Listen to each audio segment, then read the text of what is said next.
Hello guys, magandang gabi. Magandang gabi po sa inyong lahat. Nandito po ako ngayon sa San Fernando, Pampanga, kung saan nakalatag ang mga iba't ibang design ng mga lantern. Ito po ang Lantern Capital of the Philippines.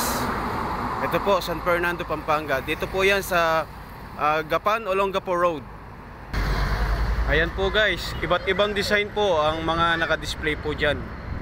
Ayan pa po, naka-display po dyan ang iba't ibang design na pwede nyong bilhin.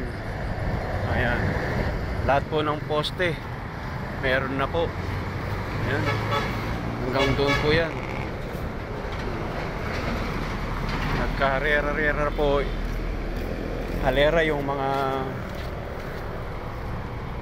magagandang design. Maraming salamat po.